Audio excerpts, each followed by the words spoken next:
যারা এই বিজয় অর্জনের জন্য লাল সবুজ একটি মানচিত্র আমাদেরকে উপহার দিয়েছেন, সেই শহীদদের আমরা শ্রদ্ধার সাথে স্মরণ করছি। এবং যে শহীদদের আত্মত্যাগ, যোদ্ধাহত মুক্তিযুদ্ধ যারা আছেন, যাদের ত্যাগ এবং কোরবানির বিনিময়ে আমরা এই নতুন বিজয়, নতুন স্বাধীনতা, নতুন একটি ভূখণ্ড আমরা পেয়েছি, আজকে আমরা কৃতজ্ঞতার সাথে তাদের স্মরণ করছি।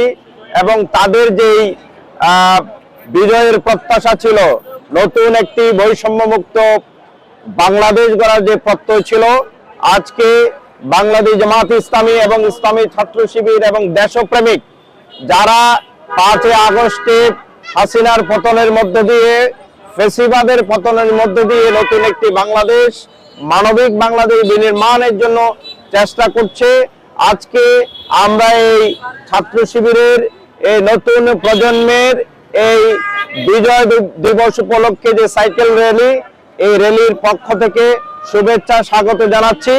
আজকে বিভেদ নয়, আজকে হচ্ছে ঐক্য। আজকে হানাহানি, দলাদলি, কুন্দল নয়। আমরা সবাই মিলে আগামীর এমন একটি বাংলাদেশ গড়ে তুলব, যে বাংলাদেশে হাদির মতো দেশপ্রেমিক কোন প্রজন্মকে কেউ আঘাত করে দেশ থেকে ভারতে পালিয়ে যাওয়ার অথবা অন্য কোথাও পালিয়ে যাওয়ার সুযোগ নেই। সে যে হোক, যে দলের হোক, যে অপরাধ করবে তাকে অপরাধী হিসেবে চিহ্নিত করে আইনের আওতায় নিয়ে আসতে হবে। এটি আজকে আমাদের এই বিজয় দিবসের প্রত্যাশা।